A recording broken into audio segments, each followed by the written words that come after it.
오늘 예수님이 시험을 받으신 이때가 언제냐면 바로 세례 요한에게 세례를 받으시고 그 이후에 이와 같이 시험을 받게 됩니다. 예수님이 시험을 받을 때에 누구로부터 시험을 받게 되었는지를 오늘 성경은 이렇게 이야기합니다. 4장 1절에 그때에 예수께서 성령에게 이끌려 마귀에게 시험을 받으러 어디로 갔다고요? 광야로 가사. 성령에게 이끌려서 마귀에게 시험을 받으러 광야로 갔다. 이 말씀만 보면 하나님과 마귀가 동역하여서 예수님의 시험을 함께 했다라고 이야기할 수 있습니다. 예수님의 사역을 왜 이와 같이 성령께서는 마귀에게 시험을 받게 하셨을까요? 앞으로 예수님의 사역이 마귀와의 싸움과 마귀와의 싸움을 통하여 오시는 분이라는 사실을 만방에 알리고자 하는 내용입니다. 그래서 예수님의 앞으로 사역들이 혈과 육에 대한 싸움이 아니라 정사와 권세 잡은 악한 자들과 영적 마귀와의 싸움이라는 사실을 보여주고자 하십니다. 원래 세례를 받을 필요가 없었던 예수님은 공생애에 의를 이루기 위하여 율법을 완성하기 위하여 세례를 받으심으로 말미암아 그 사역을 시작하게 되는 출발점을 우리에게 보여주었습니다. 오늘 예수님은 시험을 받을지 이 시험을 통하여서 마귀에게 능력과 권능으로 이길 수는 있지만 그 시험을 통하여서 우리에게 보여주는 두 번째 교훈이 뭐냐 하면 한번 따라합시다. 우리가 이런 시험을 받게 될 것이다.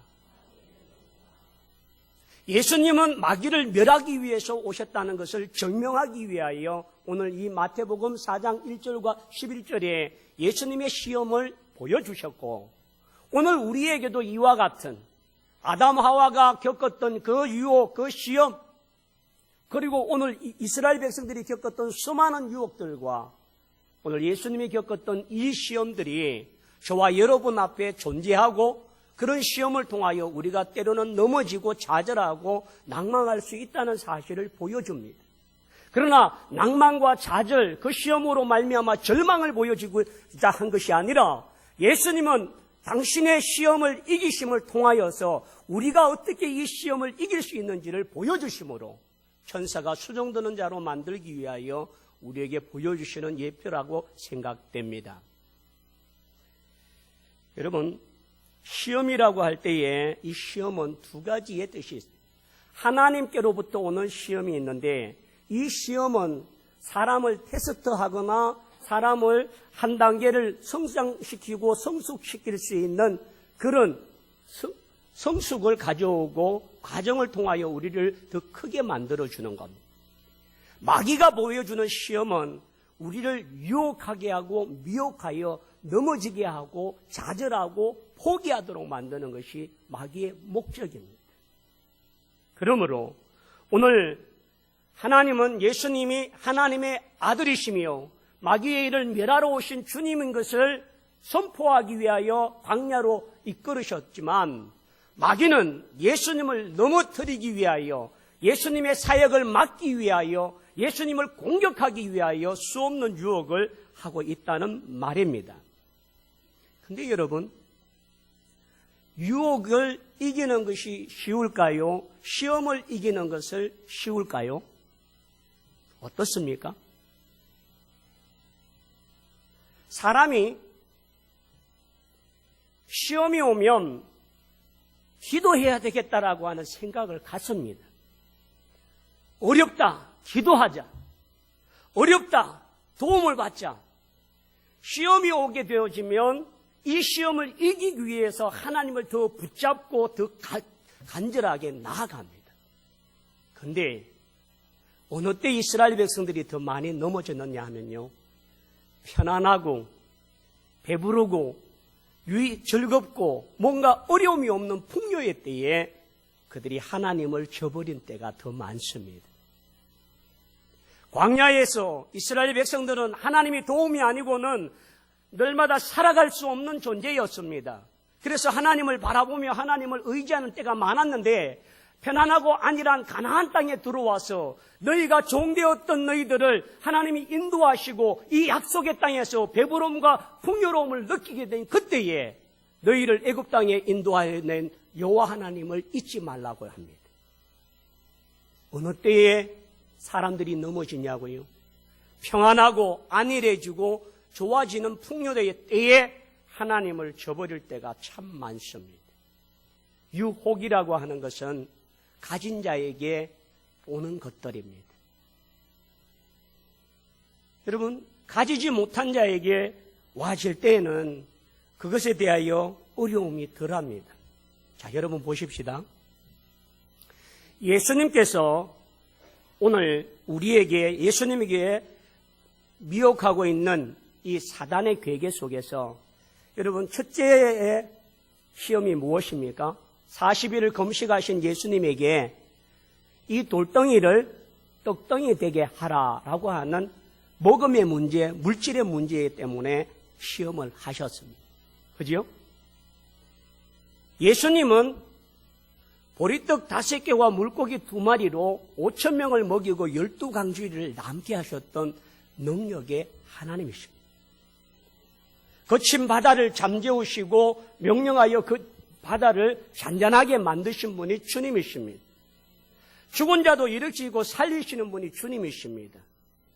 그런 주님이 돌덩이를 떡덩이 되게 하는 기적과 이적은 누워서 떡 먹기 아니겠습니까?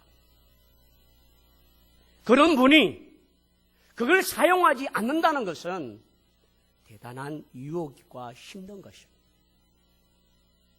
여러분, 이것이 이해가 되어져야 되는데, 여러분에게 만약에 돈이 한 100억이 있다고 생각합시다. 근데 누가 돈 때문에 그것을 자꾸 방해하고 힘들게 하면 그 돈으로 주고 말지 라고 하면 되는데, 주지 않으면서도 그 사람을 교훈시키고 그 사람을 깨닫게 할 수 있는 방법과 방편을 사용하려면 인내가 필요하고 사랑이 필요하고 여러 가지 시간이 필요하다는 것. 예수님은 분명 이 돌덩어리를 떡덩이 되게 하여서 당신의 주림배를 채우고 당신의 살아계시고 당신의 하나님 되심을 증명하고 나타내 보일 수 있는 그러한 능력을 갖고 계십니다. 그런데 그것을 사용하지 아니하시는 그 자체가 하나님께서 우리에게 보여주고자 하시는 것. 그렇다면 사단은 예수님을 시험하면서 무엇을 시험하고 있는지를 보기를 원합니다. 만약 사단이 예수님께서 이 돌덩이를 떡덩이 되게 하라는 그 말에 예수님이 내가 그걸 할 수 있다라고 보여주기 위해서 사용을 하시게 되어지면 그때부터 어떤 일이 벌어지는지.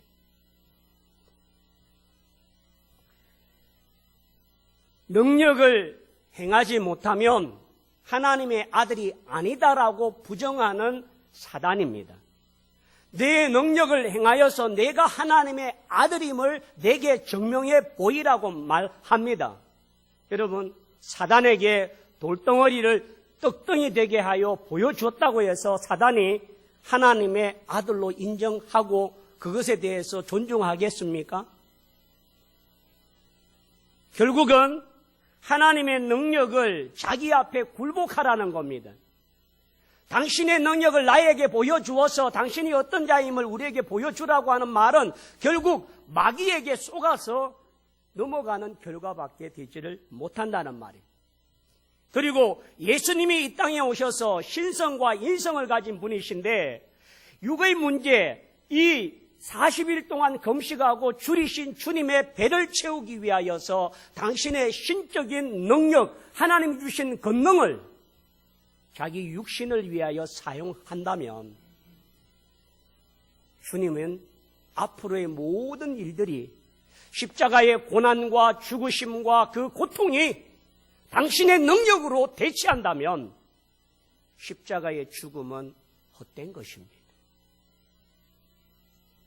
우리의 주림을 아시고 우리의 고통을 아시고 우리의 아픔을 아시는 그분이 십자가를 지셨기 때문에 십자가의 고난이 나를 위한 것이고 십자가의 죽으심이 은혜가 있는 것이지 신적인 능력과 권능으로 말미암아 아무런 고통 없이 능력으로 우리가 보기에는 피가 흘리고 우리가 보기에는 고통을 당하는 것 같지만 당신은 고통을 느끼지 못하고 당신은 아무런 아픔도 없는 그것이 십자가이겠습니까? 사단은 지금 그것을 만들려고 하고 있습니다. 하나님의 능력을 우리의 구원을 위하여 하나님의 능력을 인간을 사랑하는 일을 위하여 사용하게 하기 위한 것이 아니라 당신 자신을 위하여 당신 만족을 위하여 당신의 배를 채우기 위하여서 사용하도록 만들려고 하는 것이 사단의 목적입니다. 만약 돌덩이를 떡덩이 되게 했다라고 하면 예수님을 육신에 속한 자라고 이야기합니다. 하나님의 영적인 하나님의 그 능력과 권능을 육의 서욕으로 육신의 서욕으로 아담 하와가 보암직할 만한 그 선악과를 먹음으로 타락하고 부패했던 것처럼 예수님을 그렇게 육신의 사람으로 취급하여 영적 능력을 무감각시키려고 하는 것이 사단의 괴계입니다. 그러므로 여러분, 세상을 구원하기 위해 오신 이 주님을 자기의 유익을 위해서 오신 자로 만들어 버리려고 하는 것이 사단의 괴계이고 목적이라는 거예요. 영으로 오신 하나님의 나라를 이루기 위해 오신 그분을 빵을 위해 사는 육신의 소용으로 만들고자 하는 것이 사단의 괴계입니다. 그리고 결국은 이 돌덩이를 떡덩이 되게 하면 예수님이 누구에게 순종하는 꼴이 됩니까? 마귀에게 순종하는 자가 돼요. 그러면 우리를 위한 구원이 아니라 마귀를 위해 오신 자가 되어 버리는 것입니다. 그러므로 예수님은 그와 같은 마귀를 향하여서 사람이 떡으로만 살 것이 아니라 하나님의 말씀으로 사느니라고 말씀하시며 육의 존재가 아니라 육의 사람이 아니라 내가 온 목적이 육신을 위한 것이 아니라 영을 위한 것이고 마귀를 대적하기 위하여 오셨다는 사실을 선포하기 위하여 보내신 사건이 바로 돌덩이를 떡덩이 되게 하라는 말에 승리하신 주님의 은혜인 줄 믿습니다.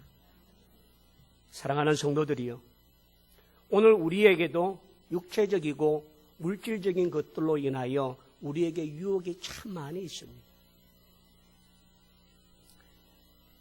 주일 성수를 한다는 것, 주의 날을 구별한다는 것, 주일날 장사를 하든 주일날 일을 하게 되어지면 평일보다 더 많은 것들을 얻을 수 있다라고 생각되어지고 그것에 대한 가치와 그것에 대한 액수가 보여질 때에 갈등하게 됩니다.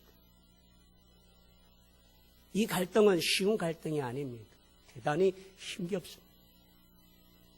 근데 그 모든 일을 내려놓고 주일을 성수하겠다라고 하는 그 마음을 가지기까지 수없이 우리에게 미혹해 하고 경제적인 모든 여건 속에서 그것을 버리지 못하고 그것을 가지게 되어지면 얻을 것을 생각하면 주일 성수하기가 참 어렵습니다.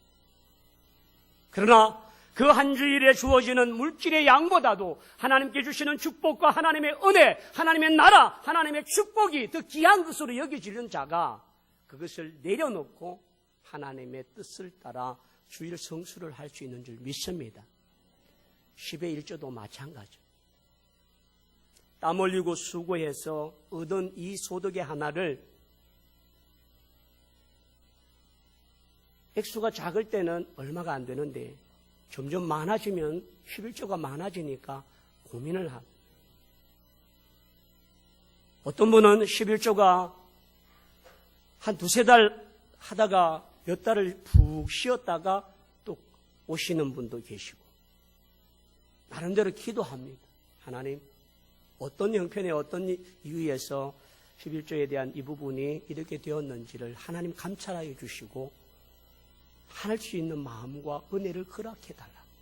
만약 경제적인 어려움 때문이라면 하나님 앞에 더 귀한 것으로 가장 어려울 때에 귀한 물질을 드릴 때에 하나님이 더 물질의 축복을 주옵소서. 그 물질에 구별할 때에 그 마음들이 결국은 유혹과 나의 미혹의 사이 속에서 내가 승리해야만 되는 줄 믿습니다. 그러므로 여러분, 오늘 예수님에게 돌덩이를 떡덩이 되게 하라고 하는 이 사건은 2000년 전에 끝난 것이 아니라 우리의 삶의 현장 속에서 내 육신을 위한 것과 내 물질에 위한 것과 이와 같은 것들로 인한 필요로 인하여서 수없이 우리 곁에 여전히 존재하고 나타나고 있다는 사실을 인지하시고 그것을 위해서 육의 소욕으로 따라가는 자가 아니라 영으로 분별하고 판단할 수 있는 믿음의 종들이 다 되기를 축원합니다. 두 번째는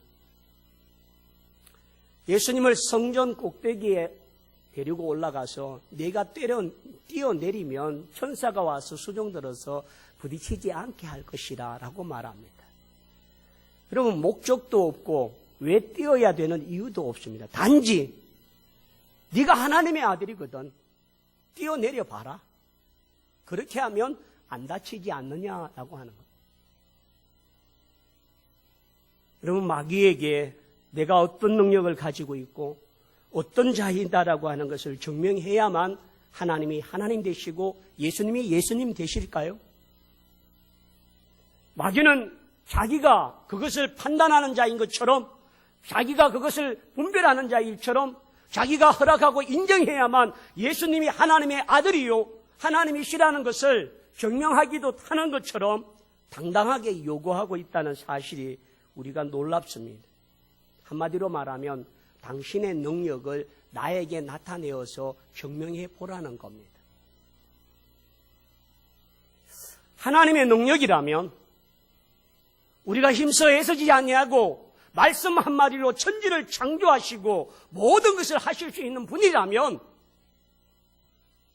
이 모든 세계의 사람들에게 다 구원이 임하라라고 말하시면 될 것 같은데, 주님은 하나님은 그런 능력과 권능으로 우리에게 구원을 이루신 것이 아니라 십자가의 고난과 죽음으로 말미암아 우리를 믿게 하시고 그것을 받아들이는 자에게, 영접하는 자, 곧 그 이름을 믿는 자에게는 하나님의 자녀가 되는 권세를 주셨다는 사실을 우리에게 주신 줄 믿습니다. 능력과 권능으로가 아니라 믿음으로 우리에게 구원의 길을 보여주시는 분이 하나님이신 줄 믿습니다. 만약 우리의 육신의 질병을 가지고 있는데 이 질병을 병원에 가서 치료를 구하고 수술을 하고 나을 수도 있는데 하나님의 능력이라면 하나님께서 나를 치료해 주실 거야 라고 하는 담대함을 가지고 치료를 거부하고 계속 버틴다는 것은 하나님을 만홀히 여길 수도 있다는 말입니다. 물론 기적과 능력이 존재합니다. 그것이 일어나는 세상이고 그러한 것들이 보여지는 세상입니다. 그러나 간단한 수술을 통하여서 하나님의 치료와 약을 통해서도 나을 수 있는 그것들을 하나님을 시험하기 위하여 사용하는 것은 하나님을 기쁘게 하는 것이 아닙니다. 미국의 빅토리아라고 하는 11살 된 여자아이가 있습니다. 근데 이 아이가 어느 날 갑자기 시름시름 앓고 아프더니 뇌성 마비가 오게 되어지고 뇌 사망 판정을 받게 됩니다. 뇌사 판정을 받아서 중환자실에서 있는데 무려 4년 동안 있습니다. 의사는 이렇게 이야기합니다. 뇌사 상태이기 때문에 아무것도 들을 수 없고 인지할 능력이 안 되기 때문에 가족들이 결단하십시오라고 이야기를 합니다. 그러나 이 빅토리아의 엄마 아빠와 세 오빠는 자기의 동생을, 자기의 딸을 포기할 수가 없었습니다. 매일같이 병원에 와서 그 아이의 얼굴을 쓰다듬고 그 아이에게 말을 건네고 입맞춤을 하며 그 오빠들이 찾아와서 학교에서 있었던 일, 무슨 일, 고민스러운 이야기들을 계속해서 이야기를 해줍니다.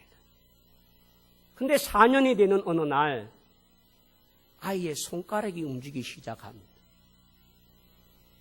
그리고는 눈을 뜨고 사람과 시선을 마주치면서 점점점 뭔가 반응이 오기 시작합니다. 그리고 호전되어져서 아이가 말을 하게 되었는데 그 아이가 4년 만에 말한 이야기는 뭔지 아십니까? 한번 따라합시다. 다 듣고 있었다. 이 아이는 내사 상태라고 의사가 그 모든 일에 대해서 듣지 못한다라고 하는 그것을 듣고 있음에도 불구하고 가족들은 그런 이 빅토리아의 곁에서 사랑을 이야기하고 자기의 일상을 이야기하고 그 동생이 살아있는 것처럼 이야기해 준 그것이 듣고 있는 그것에서 마음속으로 그런 오빠와 그런 엄마와 그런 아빠를 만나고 싶다고 하는 그 간절한 마음들이 마음속에 계속해서 일어났다는 것. 자기 몸은 요동할 수도 없고 아무런 것도 이룰 수 없는데 마음이 그렇게 일어나니까 몸이 움직이기 시작하고 눈빛이 움직이기 시작해요. 그래서 그 아이가 퇴원을 해서 학교를 가게 되는데 뇌성마비가 너무 오래되어지니까 하반신 마비가 되어졌어요. 그래서 휠체어를 타고 걸을 수 없는 아이가 되어버렸어요. 학교에 가니까 휠체어를 타고 온 아이를 그 아이들이 조롱을 하고 비판을 하니까 너무 상처를 받아서 아픕니다. 근데 아버지가 그 아이가 나을 수 없고 의사는 이 아이가 걷는 건 불가능하다라고 이야기했기 때문에 다 포기했습니다. 근데 어느 날 하루는 아버지가 그 상처받은 아이를 안고 자기 집 수영장에다가 집어 던졌어요. 이 아이는 10살 때까지 수영을 배운 아이였습니다. 근데 하반신 마비가 된 아이가 물속에서 힘겨워하더니 어느새 물속에서 자유롭게 수영을 하고 열심히 하는 거예요. 그러면서 이 아이에게 목표가 생겼습니다. 장애인 올림픽에 나가서 금메달을 따겠다. 그래서 2012년 미국 장애인 대표로 나가서 그가 올림픽에서 금메달을 땄습니다. 그리고는 이 빅토리아가 하나의 목표가 생겼습니다. 나는 두 발로 일어설 것이다 라고 하는 무려 11년 만에 이 아이는 목발에서 벗어나서 두 발로 걸어다니는 정상인의 모습이 되어졌습니다. 기적이라고 하는 것은 이와 같이 우리 속에 존재합니다. 그러나 그 기적만을 믿고 모든 사람이 그와 같이 한다면 의사가 할 수 있는 영역, 필요한 것들을 막을 때가 참 많습니다. 전에도 한 말씀을 드렸는데 제 친구 목사님 신학교에 다닐 때에 얼마나 뜨겁고 불인지 기도하면 모든 것이 낫는다라고 그렇게 해서 하루는 신학교를 마치고 집에 갔더니 고등학교 2학년 남자 그 동생이 배를 잡고 떼굴떼굴 구르고 있더라는 거예요. 그러니까 맹장인 거예요, 맹장. 그것도 급성 맹장인데 이리 와봐라. 형아가 기도하면 낫는다. 하고는 주여 삼창하고 얼마나 기도했던지. 그래갖고는 한참 기도가 났는데 괜찮나? 형 기도하면 낫는데. 그러고는 약 먹고 재웠답니다. 근데 밤에 그게 터져갖고 복막염이 걸려서 한 달 동안 병원에 입원했어요. 그러면서 그 친구가 하는 말이 신목사 병원도 필요하대. 여러분 우리는 조연찬 집사님이 지금 기적 같은 시간들을 보내고 있습니다. 한 달이라고 하는 시간을 부여받고 서울에서 내려왔습니다. 그리고는 하홍석 선교사님이 더 이상 한 달이 더 지나가니까 어려워서 들어가시고 이제 3개월이 지났습니다. 이제 조인의 사모님도 곧 들어가셔야 될 때가 되었습니다. 우리가 생각할 때는 의학적으로 과학적으로 무엇으로 이야기해야 될지를 잘 모르겠습니다. 그래서 제가 며칠 전에 이렇게 이야기했어요. 한번 병원 가서 내 사진을 찍어보면 좋겠다. 뭐가 이렇게 되는지. 근데 조연찬 집사님의 얼굴을 보면 정말 늘 밝은 모습, 제가 이야기하는 내용을 다 들으시는 것 같고 또 반응도 그렇게 보이시는 것 같고 그런 마음. 지금은 하나님이 어떻게 하실지 아무 때를 알지 못한, 가장 합력하여 선을 이루실 때가 하나님께서 하실 것이라고 믿습니다. 여러분, 오늘 예수님께서 성경 꼭대기에서 뛰어내리라고 하는 이 말에 대하여 당신의 능력을 나에게 증명해 보이라고 하는 그것만을 가지고 능력을 사용하신다면 마귀 앞에 내가 누군지를 드러내 보이고 인정하는 꼴이 되어 버리고 결국 마귀의 종로로 타는 주님밖에 되지를 못합니다. 그런 예수님께서는 주 너희 하나님을 시험하지 말라 하셨다는 말씀으로 이와 같이 이겨내시고 이와 같이 승리하신 줄 믿습니다. 사랑하는 성도 여러분, 하나님의 능력을 의심하는 건 아닙니다. 그러나 하나님의 능력만을 믿고 우리가 모든 걸 맡기고 기적만 바라고 있는 것은 온당한 모습이 아니라는 말입니다. 하나님이 역사하실 때는 우리에게 어떤 것도 초월하고 역사할 수 있는 빅토리아처럼 이와 같은 능력을 나타낼 때도 있지만 많은 부분에는 의사를 통해서 약을 통해서 치료를 통하시고 역사하시는 이 이름을 기억할 수 있다는 말입니다. 그것 가지고 하나님의 능력을 시험하고 하나님의 살아계심을 시험하여 조롱거리가 되고 미혹거리가 되지 아니하도록 낙심거리가 되지 아니하도록 오늘 우리에게도 하나님의 능력을 시험하지 않기를 축원합니다. 세 번째는 천하만국을 보여주고 내게 절을 하면 주겠다는 겁니다. 여러분, 천하만국의 소유자가 누구입니까? 하나님이십니다. 하나님이신 예수님에게 자기가 보여주는 것이 다 자기 것입니까? 사기꾼들이 주로 사용하지요. 자기 집도 아니고 자기 땅도 아니고 자기 건물도 아닌 거 보여주고는. 마귀는 속이는 자, 거짓의 압이라고 말합니다. 마귀는 자기 것이 아님을 가지고 자기 것인 양 행세하고 그로 인하여 우리를 미혹하고 시험하고자 합니다. 그럴 때 예수님은 말씀합니다. 사단아, 물러가라. 기록되었으되 주 너희 하나님께 경배하고 다만 그를 섬기라. 여러분, 오늘 우리가 하나님만을 섬기고 하나님을 섬기겠습니다라고 하면서도 우리 삶 속에 물질이 주인이 되어주고 세상이 주인이 되어주고 이생의 자랑거리가 주인이 되어져 살아갈 때가 참 많습니다. 그런 우리의 미혹의 삶 속에서 오늘 우리가 승리할 수 있는 비결을 예수님은 우리에게 주신다는 사실을 기억하길 원합니다.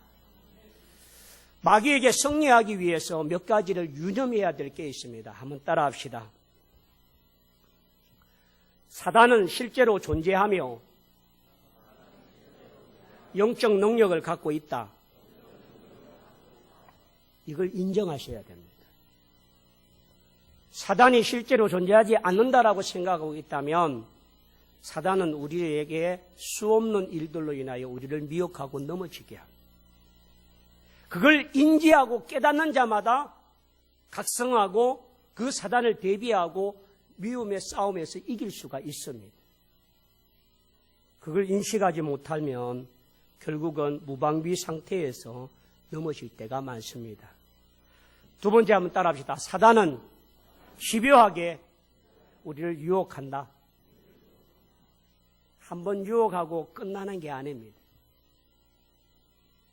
예수님께 나타난 이 사단의 괴계는 이 광야에서만 세 가지 시험을 끝나고 떠난 게 아닙니다.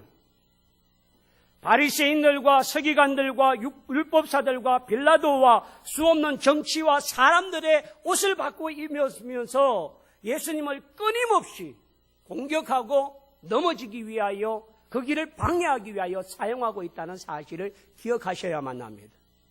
우리의 영적 전쟁이 내가 한번 쌓은 곳으로 만족하고 다 승리하여서 다시금 우리를 미혹지 않을 것이라고 하는 그런 생각은 하지 마십시오. 여전히 우는 사자와 같이 두루 삼킬 자를 찾기 위하여 우리 곁에서 우리 주변에서 가장 약한 곳이 어딘지를 살피고 있습니다. 여러분, 예수님이 지금 가장 약한 곳이 어디십니까? 광야에 40일 동안 금식하셨습니다. 줄이셨습니다. 배가 고픕니다. 그 배고픔의 유혹을 놓치지 아니하고 사단이 돌덩이를 떡덩이 되게 하라고 말했습니다. 오늘 저와 여러분의 가장 약한 곳이 어디일까요? 사단의 공격의 방법은 그 약한 곳을 비집고 틈타고 분열시키고 그것을 공격하여서 우리를 미혹해 하고 넘어지게 만들고 그것으로 공격합니다. 그러므로 여러분, 그 유혹에서 넘어지지 않기 위하여 늘 깨어있기를 축원합니다. 마지막으로 마귀의 싸움에서 승리했다고 해서 자만하지 마시고 나태하지 마십시오. 나태하는 순간, 자만하는 순간 선줄로 생각하는 자가 넘어질까 조심하라고 말씀하였습니다. 마귀가 우리에게 방심하고 있는 그때에 우리를 넘어지게 만들고 우리를 이와 같은 모습으로 나타납니다. 여러분, 솔로몬은 하나님의 성전을 건축한 위대한 왕이었습니다.